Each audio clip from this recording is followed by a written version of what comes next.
Hello viewers, আসসালামু আলাইকুম। আমি মোহাম্মদ ইয়াসিন আবারও আপনাদের সাথে আসলাম সি প্রোগ্রামিং ল্যাঙ্গুয়েজ নিয়ে।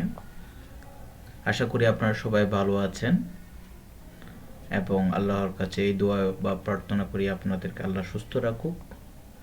আজকে আমরা যে বিষয়টি নিয়ে জানব সেটি হচ্ছে কিভাবে আমরা দুটি সংখ্যা যোগ করতে পারি সে বিষয়টি। গত পর্বে আমরা শিখেছিলাম সি প্রোগ্রামিং ল্যাঙ্গুয়েজে কিভাবে হ্যালো ওয়ার্ল্ড অথবা নিজের নাম বা যে কোনো কিছু আমরা প্রিন্ট করতে পারি। আশা করি আপনারা সবাই প্র্যাকটিস করেছেন, আশা করি আপনারা সবাই পারবেন।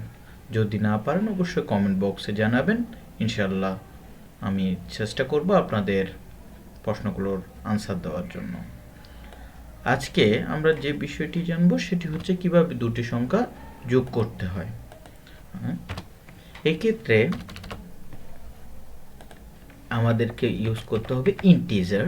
ইন্টিজার হচ্ছে যে সংখ্যাগুলো ভগ্নাংশ নেই বা দশমিক নেই সেগুলো সবগুলোই ইন্টিজার টাইপ।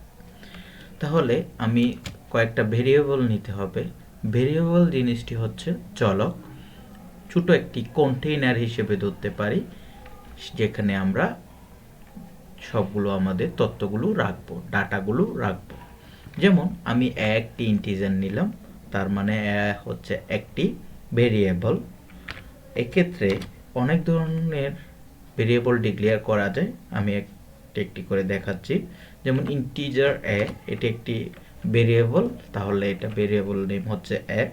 আমি যদি আবার ইন্টিজার বি লিখি তাহলে এটি একটি ভেরিয়েবল। আবার আমি যদি ইন্টিজার সি লিখি এটি একটি ভেরিয়েবল। এক্ষেত্রে কতগুলো সিনট্যাক্স প্রবলেম রয়েছে। যেমন আমি যদি এ লিখি তাহলে অবশ্যই এটা হচ্ছে ভেরিয়েবল, কিন্তু আমি এক্ষেত্রে সি কে ডিক্লেয়ার করে ডি কে আমি ডিক্লেয়ার না করে কাজ করতে পারবো না। আস্তে আস্তে আপনারা শিখতে পারবেন। তাহলে এটি একটি নিয়ম ভেরিয়েবল ডিক্লেয়ার করার। তাহলে আমি তিনটা ইন্টিজার ভেরিয়েবল ডিক্লেয়ার করলাম। এক্ষেত্রে আমি লিখলাম এ ইকুয়াল 10 অথবা এভাবে লিখাচ্ছে। আমি অনেকগুলো সিস্টেমে দেখাবো, কিন্তু সবচেয়ে সুন্দর সিস্টেম এই বারবার লেখা ইন্টিজার এ ইন্টিজার বি অনেক বেশি অড লাগে, সুন্দর নয় জিনিসটি। তাহলে আমি ইন্টিজার এ বি সি যতগুলো ভেরিয়েবল লাগে সে ভেরিয়েবলের নামগুলো ডিক্লেয়ার করলাম। ডিক্লেয়ার মানে লিখলাম। তাহলে আমি এখন বলছি দুটি সংখ্যা যোগ করব, কাকে? এ আর বি কে। তাহলে এর সমান আমি বললাম 10। এখানে ইকুয়াল সাইন হচ্ছে যে ভ্যালু অ্যাসাইন করা।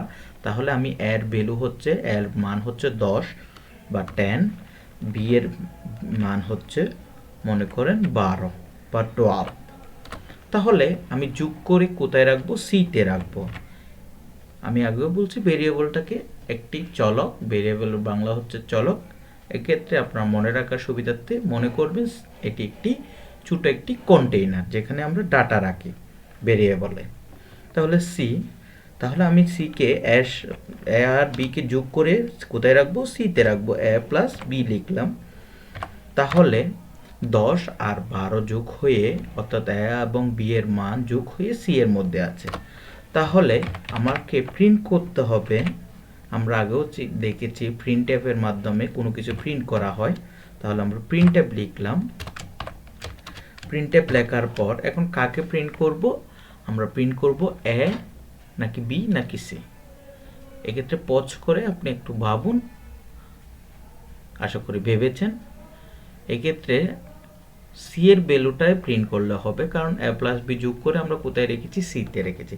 তাহলে আমি বলতে পারি দা টোটাল টিএল টোটাল ইজ, টোটালটা দিয়ে আমি একটা সুন্দর জন্য কোলন দিলাম।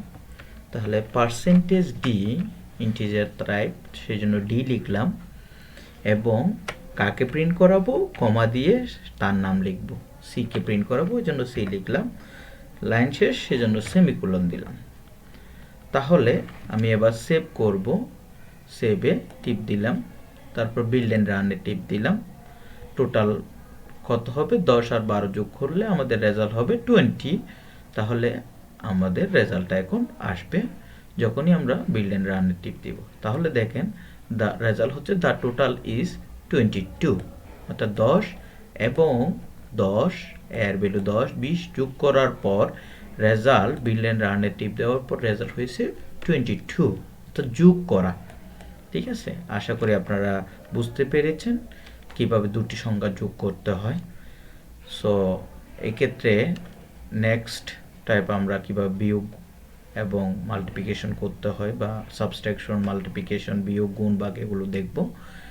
সো ভালো থাকবেন, সুস্থ থাকবেন, অবশ্যই প্র্যাকটিস করবেন শেখার জন্য। ধন্যবাদ এবং সাবস্ক্রাইব করবেন, বেল আইকনটি প্রেস করবেন এবং বন্ধুদেরকে দেখার জন্য সহযোগিতা করবেন শেয়ারের মাধ্যমে। সো ভালো থাকবেন, আল্লাহ হাফেজ।